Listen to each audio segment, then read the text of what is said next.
Bismillahirrahmanirrahim. Assalamualaikum warahmatullahi wabarakatuh. Waalaikumsalam warahmatullahi wabarakatuh. Alhamdulillah wa syukurillah wa ni'matillah wa la hawla wa la quwwata illa billah. Asyhadu an la ilaha illallah wahdahu la syarikalah wa asyhadu anna Muhammadan abduhu wa rasuluhu amma ba'd. Para pemirsa yang Bapak cintai, insya Allah pada saat ini kita akan melanjutkan podcast kita. Motivator kita, Pak Rahmat, sudah ada di tengah-tengah kita.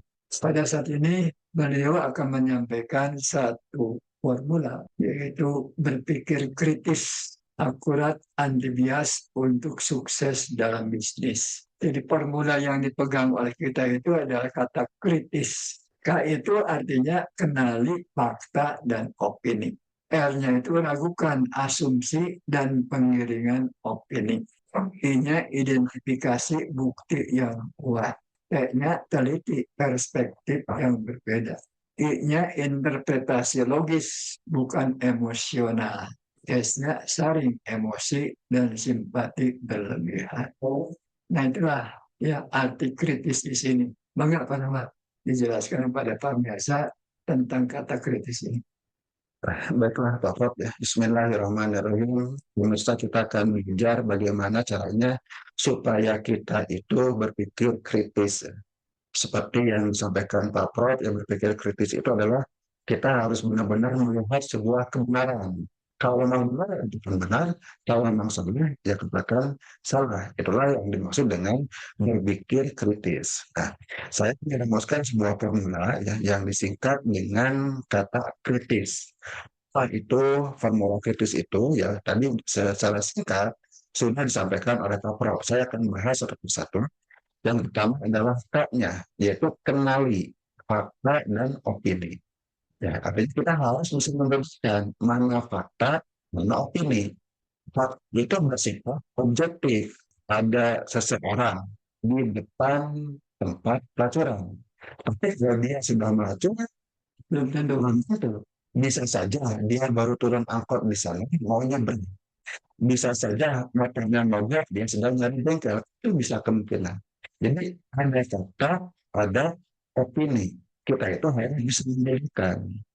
Itu juga ya salah satu opini itu salah satunya adalah pencitraan. Pencitraan juga seringkali itu adalah opini.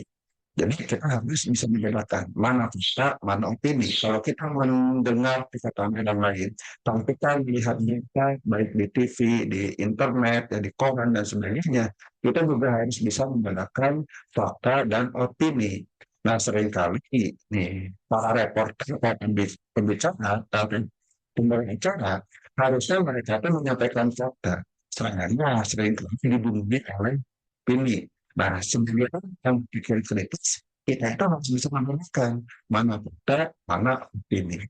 Yang kedua adalah meragukan asumsi dan penggiringan opini.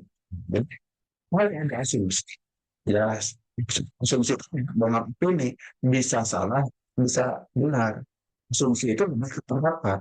Ya, di episode berikutnya Bapak mengatakan yang namanya pendapat itu bisa salah, bisa benar. Jadi kalau ada asumsi, misalnya barang ini sepertinya bagus, ini berasumsi atau penggiringan opini. Nah kita itu harus meragukan. Jadi jangan itu, maksudnya itu bukan berburuk sangka, tapi jangan diterima mentah-mentah. Kadang ada juga orang yang menggiring narasi. Orang ini digiring narasinya. Dia itu orang yang hebat, orang yang pintar, orang yang tegas, dan sebagainya. Dia membuat narasi, baik oleh dia sendiri atau oleh timnya. Itu pun bisa sebuah penggiringan opini. Nah, kita itu harus meragukan. Nah, bagaimana caranya? Kita harus bisa memfilter mana yang asumsi, mana yang fakta, kembali ke yang tadi, mana yang penggiringan, dan mana kejadian yang sebenarnya. Kita harus bisa memfilter.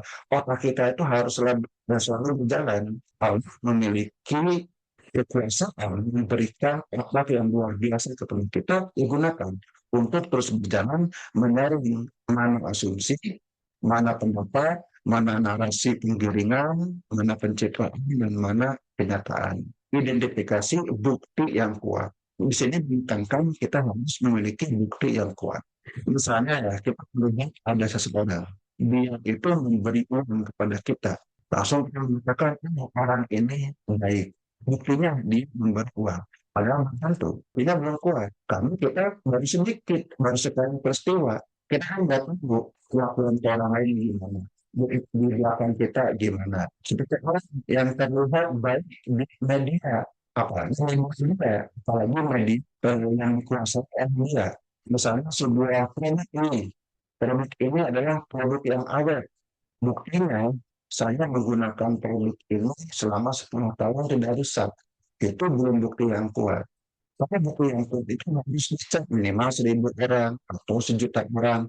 Kalau 1 juta orang atau minimal 1.000 orang menggunakan produk itu 10 tahun bisa dikatakan awet. Tapi kalau cuma 1 2 orang itu belum menjadi bukti yang kuat.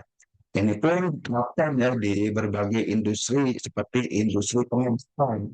Sebuah obat tidak akan diluncurkan ke masyarakat jika belum terbukti ya melalui uji klinis dan percobaan ke banyak objek percobaan, bisa ke manusia atau ke binatang dulu.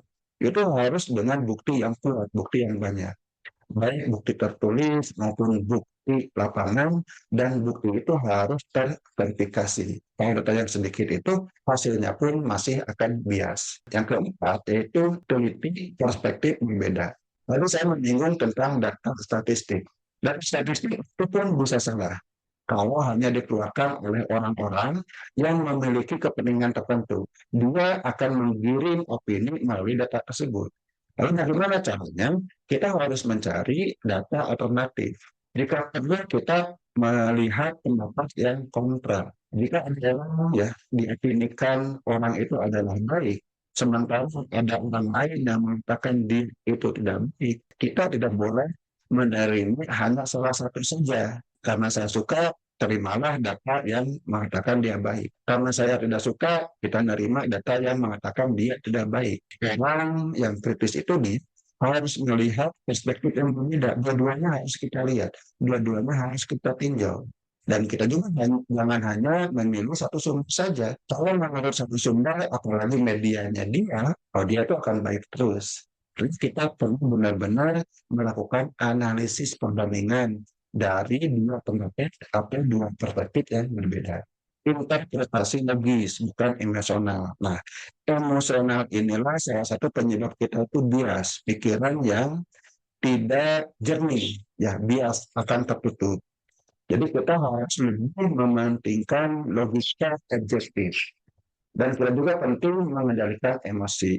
Nathaniel Hill mengatakan kita itu tidak akan pernah berpikir logis, berpikir akurat kalau kita masih dikuasai oleh emosi. Maka kita harus ya, terus mengendalikan emosi supaya kita bisa memberikan penilaian netral. Salah satunya dengan tahapan yang tadi ya, mungkin coba kita lihat pendapat yang berbeda. Yang kedua adalah saat emosi dan simpati berlebihan. Tapi emosi dan simpati yang berlebihan itu contohnya karena kita kasihan. Nah, karena kita kasihan, meskipun dia salah, ya akan kasihan jadi benar. Nah, ini bisa menyebabkan pikiran kita yang bias. Harus kalau memang salah, ya salah. Kalau misalnya dibutuhkan itu adalah kondisi yang lebih. Kemudian salah satu yang sering kali emosi dan sifat berlebihan itu karena kita itu termakan oleh pencitraan. Seringkali kita melihat orang ini hebat, hebat, hebat. Karena sendiri pencitraannya yang hebat. Pencitraannya seringkali kita tahunya setelah lama, setelah jam tahu oh dia itu seperti itu. Jadi bagaimana caranya kita itu harus lebih fokus kepada fakta. Nah, jadi kalau fakta itu tidak terpengaruh oleh emosi, tapi cara menginterpretasikan fakta itu bisa terpengaruh oleh emosi. Jadi setelah kita fakta, kendalikan emosi atau simpati yang berlebihan, kita bisa berpikir lebih jernih. Nah, ini merupakan ke berbagai hal. Menjalankan bisnis, memilih produk, memilih teknik marketing, semuanya kita harus dilakukan dengan berpikir kritis. Jangan hanya secara emosional. Kata orang mungkin bagus kita ikut, tapi belum tentu. Kata orang settingnya bagus kita ikut, nah belum tentu. Jadi kita benar-benar harus kritis. Begitu juga dalam pekerjaan dan dalam aspek kehidupan yang lainnya. Berpikir kritis itu sangat penting. Begitu Pak, kira-kira garis besar bagaimana caranya kita itu berpikir kritis. Baiklah, para pemirsa, mari kita coba ya. Kritisi juga itu yang disampaikan oleh Pak Rahmat ya. Kan tujuan kita itu berpikir kritis itu supaya berpikir yang akurat, tidak bias ya. Akhirnya kalau kita berbisnis, bisnisnya jadi sukses ya. Bapak melihat ini KRI itu seperti satu itu ya, satu hal yang hampir sama ya. K-nya itu kenali fakta. Nah, jadi berpikir itu berdasarkan fakta, bukan opini ya. Yang kedua ini ragukan asumsi, yaitu berdasarkan asumsi ya, atau pengiringan opini. Kembali ini harus berdasarkan fakta ya. Dan yang lebih jelas pada yang kedua itu identifikasi bukti yang kuat. Ya. Jadi berpikir itu senantiasa berdasarkan fakta ya, bukan berdasarkan opini ya, bukan berdasarkan asumsi ya. Nah, apabila kita tidak berdasarkan fakta, berarti apa yang kita lakukan itu ya tidak sesuai ya Betul, betul. dengan apa nyatanya di dunia ini. Itu berpikir itu kan berpikir supaya kita itu berbeda dengan orang lain ya. Jadi orang yang mengkritik itu berarti punya pendapat yang berbeda. Tapi pendapat berbeda punya dasar. Benar. Itu berbeda. Ya, jadi kalau ada orang yang mengkritik, ya, justru kalau orang yang berpikir kritis itu, kita akan lebih fokus kepada fakta-fakta atau data-data yang dia sampaikan. Bisa saja yang mengkritik kita itu bisa memberikan perspektif yang berbeda untuk terpikirkan oleh kita sebelumnya, yang tidak ditemukan oleh kita sebelumnya. Dan semua orang yang berpikir kritis, saya kritik itu adalah sebuah masukan yang sangat berharga. Tapi kita bisa melihat orang yang berpikir kritis. Kalau ada orang yang mengkritik hanya emosional saja, hanya opini saja, hanya asumsi saja, kita juga bisa memilihkan. Kita tidak usah berpengaruh. Nah, misalnya ada yang mengatakan, oh si Rahmat itu misalnya gaya bicaranya itu membosankan, kata yang mengkritik. Nah, kata ya kita belum tahu. Makanya kita harus tadi yang punya identifikasi bukti yang lebih kuat. Bukti-buktinya asumsi itu, kata itu terjadi. Nah, belum tentu itu adalah sebuah, jadi itu baik pendapat. Kritik orang lain itu bisa kena. Bisa juga fakta. Yang penting adalah ya, kalau seandainya itu hanya asumsi, nah itu perlu meragukan. Ya, angka yang kedua ya Pak, PME gitu. Kemudian kita analisa, kita gali mana yang fakta, mana yang opini. Yang fakta itu sebuah masukan kepada kita, yang opini ya itu bisa salah bisa benar. Begitu Pak. Ya. Kemudian yang ini yang keempat ya, teliti tertestik yang berbeda ya. Jadi orang berbeda pendapat itu mungkin karena ya yang satu melihat sesuatu itu dari depan, yang lain itu dari belakang, yang satu dari atas, yang satu dari bawah. Jadi yang benar itu barangkali supaya kita bisa mengetahui fakta yang sebenarnya, melihat itu harus holistik ya. Betul, betul. Tidak hanya dari satu sisi ya, tapi dari berbagai sisi ya. Katakan kalau orang misalnya berbisnis supaya untung ya, jangan hanya melihat dari penjualan saja ya, tapi juga dari produk kita ya. Apa-apa produk kita itu bagus atau tidak. Cuma kita penyajian ya. Betul. Kalau penyajian kurang bagus itu mungkin barang yang bagus juga tidak akan dibeli ya. Jadi memang orang yang berpikir itu melakukan sesuatu dilihat dari berbagai segi. Itu barangkali, itu gimana? Betul Pak. Jadi dalam membentuk tim, saya belajar ya ke guru-guru saya. Dalam membentuk tim itu, malah banyak orang yang pebisnis itu dengan sengaja memilih orang-orang yang karakternya, pengalamannya berbeda. Nah, karena dari hal yang berbeda itu, dia itu akan melihat dari perspektif yang berbeda. Karena di episode sebelumnya sering kali mengatakan bahwa pesimistik itu perlu.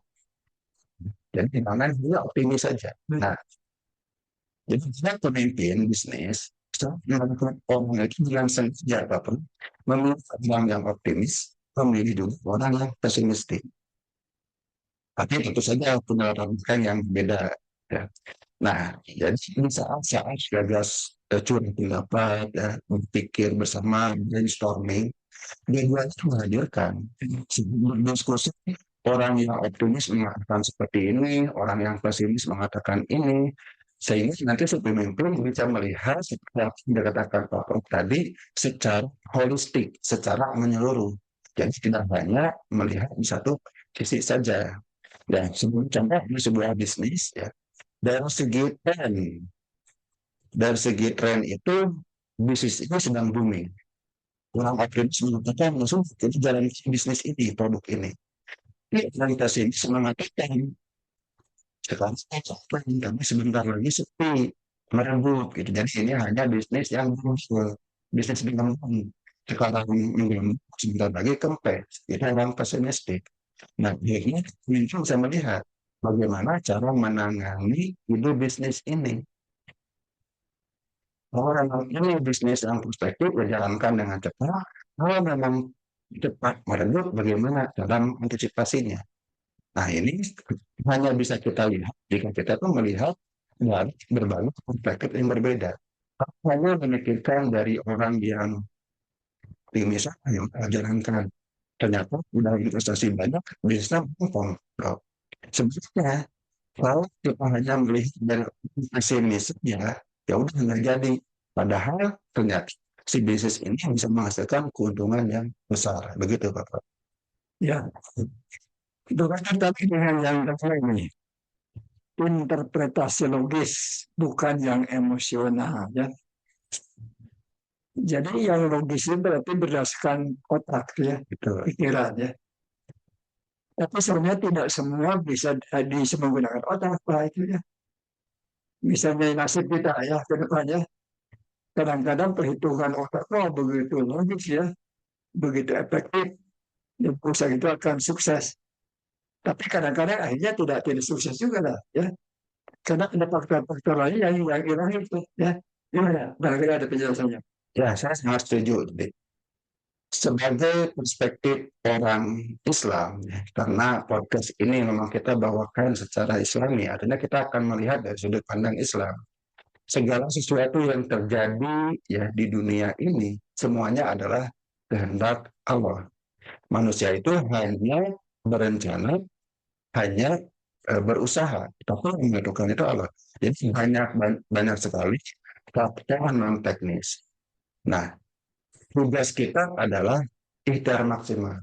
Jadi dengan berpikir secara logis, ya dengan penilaian yang benar-benar matang, dengan perencanaan yang benar-benar detail, adalah ikhtiar maksimal yang merupakan tugas kita sebagai manusia. Perintah kita memang ikhtiar maksimal. Jadi berpikir kritis di sini, berpikir logis di sini, ya itu adalah sebagai ikhtiar maksimal. Ini jaminan, ya, apa yang kita dapatkan itu sesuai dengan hasil kerja. Itu adalah jaminan. Bisa saja ya Allah itu memberikan yang kurang dari hasil kerja kita. Sebabnya bisa saja Allah juga memberikan yang lebih dari hasil kerja kita. Ya saya juga cerita ada orang yang punya modal sedikit, dia saya dalam tanda kutip jualan muncang dalam bahasa kemiri, tapi kalau cuma bisa ekspor impor karena pertolongan Allah itu.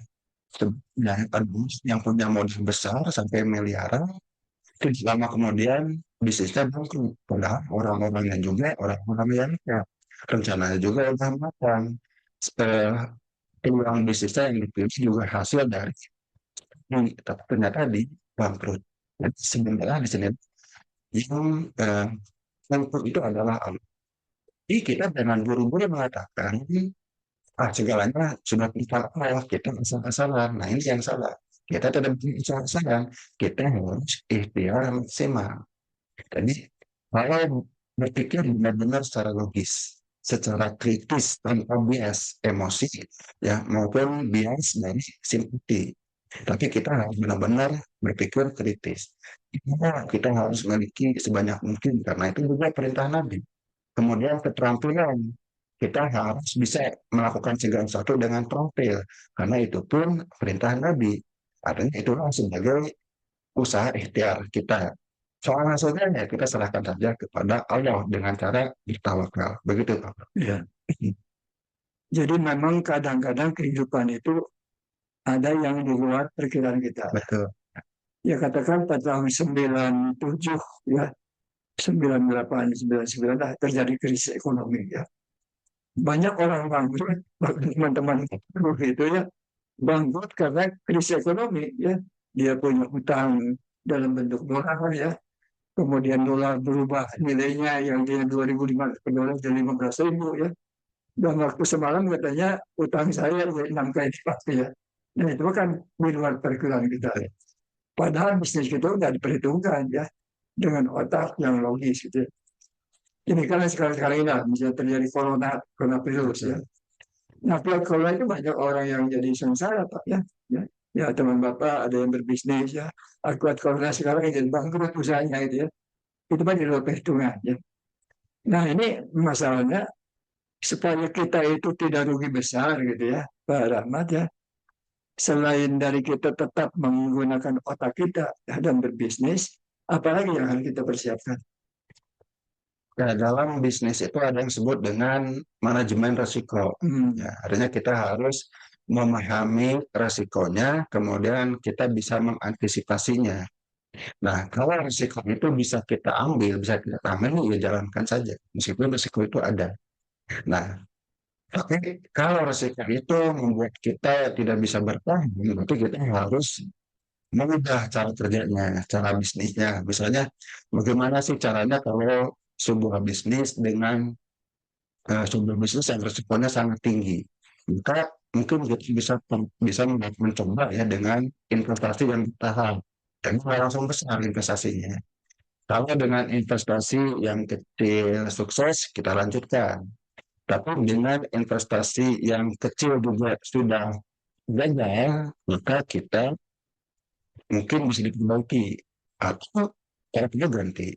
Ya, ini saya belajar ya dari teman-teman yang banyak menjalankan bisnis online dengan cara memasang iklan. Nah, bisa di Facebook, bisa di TikTok, bisa di Google dan sebagainya. Banyak yang antara mereka itu memulai dengan modal iklan itu yang sedikit dulu. Nah, sedikit. Nah, kalau ternyata misalnya produk yang kurang bagus atau pesan marketingnya kurang bagus, ya hilangnya tidak terlalu banyak. Gitu. Tapi kalau ternyata hasil ya tinggal sekarang artinya tanggung biaya iklannya sampai menjadi produk yang lain dan sebagainya. Namun dengan seperti ini, kalaupun kita tetap akan menghadapi kerugian, ya risikonya akan lebih kecil. Nah, jadi nanti dalam segala hal itu tidak ada yang pasti, karena yang pasti itu hanya dari awal. Kita marketing dengan udah memilih produk yang bagus, dengan cara iklan yang bagus, dengan gambar yang bagus, dengan video yang bagus, dengan kata-kata yang bagus, belum tentu kita berhasil. Ya, saya sudah mengalaminya. Teman-teman pebisnis online pun saya nggak mengalami hal yang sama. Tidak ada jaminan. Yang penting itu adalah kita bagaimana mau mencoba, kemudian kita melakukan evaluasi, mencoba lagi, evaluasi lagi, dan selanjutnya. Begitu, Pak. Seharusnya emosi dan simpati berlebihan. Ini gimana ini menyaring emosi dan simpati berlebihan, Pak? Caranya menyaring emosi dan simpati berlebihan, caranya adalah dengan kita tuh banyak merenung, melakukan filter terhadap pemikiran sendiri. Ya, sebagai contoh misalnya, saya mau memulai bisnis, ya.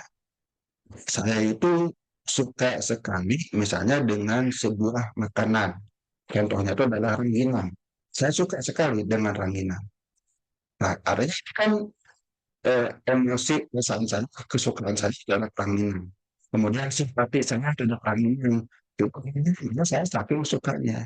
Ya udah saya menjalankan bisnis ini. Ya.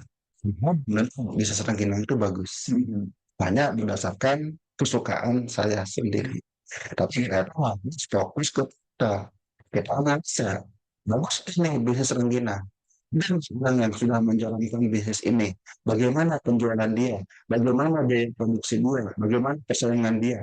Nah, kalau kita bisa mengumpulkan data, menganalisa dengan data, kita bisa mengambil kesimpulan dengan lebih akurat, dengan lebih jernih. Oh, ternyata bisnis rengginang ini bagus atau jelek. Begitu, Pak. Atau kita survei, survei. Saya konsumen ini, ya, survei itu adalah fokus ke fakta. Ya, apakah mereka itu suka menyaring kita atau tidak gitu ya. Ya, yang tiap orang barangkali beda. Ini memang simpati berlebihan, maksudnya simpati berlebihan. Kalau simpati berlebihan itu, contohnya itu, kita itu kasihan. Ya, kasihan. Misalnya kita punya karyawan. Kita tahu di balik di belakang karyawan, si karyawan itu misalnya bukan dari keluarga yang miskin. Dia itu satu-satunya menjadi tulang punggung keluarga itu. Kalau seandainya dia tidak kerja, ya misalnya, maka kasihan keluarganya. Nah, kalau benar-benar simpati terhadap orang tersebut, seorang itu melakukan kesalahan, ya kita cari kebenarannya. Orang itu tidak disiplin, kita toleransi dan sebagainya. Kasihan, saya masih simpati ke dia. Nah, ujung-ujungnya seorang itulah yang itu bisa menghasilkan bisnis kita. Nah, itu karena tindakan-tindakan kita hanya didorong oleh rasa simpati saja. Tindakan itu tindakan jernih. Justru kita harus berpikir dengan cara jangan terjebak ya, jangan terjebak oleh kasihan yang berlebihan.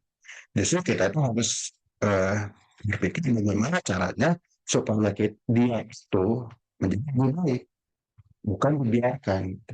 Kita tegas ke dia, mungkin kalaupun kita seandainya harus memecat dia, jika itu untuk kebaikan bisnis kita dan bukan juga untuk kebaikan dia, supaya dia berpikir ya apa kesalahannya, kenapa tidak? Artinya semuanya harus didasarkan dari pemikiran yang matang, fokus ke fakta, bukan hanya terjebak oleh simpati yang berlebihan. Begitu, Pak. Ya. Kita lihat tentang perspektif yang lain, Pak Rahmat ya. Kan berpikir kritis itu biasanya adalah orang-orang yang berbeda pendapat dengan kita. Ya. Nah, seringkali kita itu tidak suka kepada orang yang selalu mengkritik kita ya. Ini sikap kita gimana nih kalau kita misalnya banyak dikritik orang lah, ya. Apakah dalam ideologi, apakah di dalam bisnis ya, dan usaha ya. Gimana sebaiknya kalau orang yang kita itu sering dikritik oleh orang lain? Hmm. Kalau kita sering dikritik sama orang lain, kita akan kembali pertama ya, kembali ke yang eh, tadi kak pertama, kenali fakta dan opini. Jadi kritik-kritik orang tuh kita harus bisa pisahkan. Yang dia katakan itu mana yang fakta, mana yang opini. Pertama kalau yang fakta, ya kalau yang fakta, berarti kita bisa ambil manfaatnya dari kritik itu. Bisa saja itu benar. Ya selama ini tidak kita pikirkan, tidak kita perhatikan, ternyata bisa mengatakan fakta. Nah, kedua, mana yang opini? Kalau yang opini bisa kita abaikan. Nah, sering seandainya ada orang yang terus mengkritik kepada kita, sini hanya opini saja. Karena dia sudah bias secara emosional. Misalnya karena dia memang membenci. Ya, karena dia memang membenci. Nah, saya pernah mendengar dari kutipan dari Imam Syafi'i, ya, kalau menghadapi orang mengkritik seperti itu, akan lebih kita abaikan saja. Jika kita hindari kalau memang si pengkritik itu tanpa dasar, tidak membangun, hanya ingin menjatuhkan. Imam Syafi'i menyatakan, kalau seseorang itu mengkritik secara pribadi misalnya, kita adalah bisa saja sudah masukkan kepada kita. Tapi kalau dia mengkritik di depan umum, bisa jadi dia itu menjatuhkan kita. Nah, tinggal kita mana fakta, mana opini, dan kita juga harus kembali kepada kita ya. Kita harus pandai-pandai mengendalikan emosi kita dalam menghadapi kritik. Bagaimana cara kita menyikapinya? Kita juga jangan emosional terhadap kritik orang lain. Kalau emosional, kita juga bisa melakukan tindakan atau reaksi yang salah. Artinya kita, tapi sering kan, kritik itu memang tidak bisa dihindari. Apalagi di era keterbukaan seperti zaman sekarang. Dan kiranya, pertama, berikan fakta dan opini. Yang kedua, kendalikan emosi saat menghadapi kritik tersebut. Begitu. Ya. Jadi sesungguhnya kritik itu di satu sisi juga memang kadang-kadang ya menyebabkan kita tidak enak, Betul. untuk disalahkan. Tapi kadang-kadang mereka itu sebenarnya memberitahu kita itu ada kekeliruan, ada kesalahan ya. Sebagian. Sehingga ya sebagian sehingga kita harus memperbaiki diri ya. Jadi memang lebih-lebih di negara demokrasi ya orang itu boleh saja ambil pendapat beda ya. Kalau memang yang baik ya kita yang kita perhatikan ya. Kalau memang tidak baik kita abaikan saja ya. Betul. Nah, barangkali Pak Ahmad ini sudah cukup kita berbicara tentang masalah berpikir kritis ini ya. Silakan disimpulkan ya tentang baik buruknya berpikir kritis dan sikap kita gimana apabila kita dikritik oleh orang lain. Oke. Para pemirsa ya, kalau yang namanya berpikir kritis itu adalah selalu baik, Pak. Ya. Karena dengan berpikir kritis, kita bisa melihat sesuatu yang benar. Kita fokus kepada kebenaran. Ya. Nah, cara berpikir kritis itu yang pertama adalah kita harus mengenali mana yang fakta, mana yang opini. Yang pertama. Jadi kan ini opini. Setiap perkataan orang lain, setiap tulisan, setiap bacaan, ya, setiap kejadian dan sebagainya, kita harus kenali fakta dan opini. Kemudian kedua, yang asumsi dan penggiringan opini. Tapi kalau ada asumsi opini yang kita dapatkan baik dari media, omongan orang lain, dari yang kita baca, jangan kita telan, justru kita ragukan, tanya ulang, supaya benar ini ya. Jadi bukan berpikir negatif, tapi justru kita untuk mencari ini asumsi. Kemudian yang ketiga, identifikasikan bukti yang kuat. Kalau kita ingin mencari bukti, harus bukti yang kuat. Bukti yang benar-benar terjadi, yang benar-benar nyata, dan dalam jumlah yang cukup. Nah, karena satu dua itu mungkin tidak mewakili, ya kita harus dalam jumlah yang cukup. Itu adalah bukti yang kuat. Kemudian yang berikutnya adalah telusuri perspektif yang berbeda. Nah, disinilah salah satunya kita bisa memanfaatkan kritik dari orang lain. Kritik itu salah satu dari perspektif yang berbeda. Atau dengan sengaja kita memang bertanya kepada orang lain yang memiliki perspektif yang berbeda. Kemudian berikutnya adalah kita itu harus menginterpretasi, artinya menganalisa, melihat, menerjemahkan dengan cara yang logis, dengan logika, bukan emosional. Jadi kita harus bisa, tapi kan kita harus bisa mengenali ya, mana opini, mana fakta. Nah, kalau yang keluar dari kita pun kita harus bisa mengenali mana yang keluar secara logis, mana yang keluar karena emosi. Kemudian yang terakhir, S-nya adalah syarat emosi dan simpati yang berlebihan. Karena emosi dan simpati yang berlebihan itu pun bisa mengaburkan logika kita. Kalau logika kita kabur karena emosi, misalnya kebencian, karena emosi, karena suka, karena simpati, karena kasihan, maka logika kita itu akan kabur dan akan menghasilkan pemikiran yang kurang bagus. Nah, itulah cara-cara kita, ya, kiat-kiat kita, bagaimana caranya kita itu berpikir kritis. Begitu, Pak. Ya. Baiklah para pemirsa sekalian yang Bapak cintai ya. Inilah sajian kita pada saat ini tentang berpikir kritis ya. Berpikir kritis itu bisa dilakukan oleh setiap orang ya. Lebih-lebih dewasa ini kita hidup dalam negara yang demokratis. Orang boleh berpendapat apa saja ya sepanjang berdasarkan fakta yang benar ya. Jangan hanya sekadar tuduh-tuduhan yang tidak berdasarkan fakta. Kita menjadi orang yang dikritik orang, tapi kita juga bisa mengkritik orang ya. Nah, kalau ada orang mengkritik orang ya terima saja ya. Sepanjang itu faktual ya. Untuk perbaikannya terima aja. Bahkan kita harus berterima kasih. Kalau itu hanya sekadar tuduhan yang tidak berdasarkan fakta lah, abaikan saja ya, jangan perhatikan. Itu barangkali caranya kita menghadapi orang-orang yang kritik.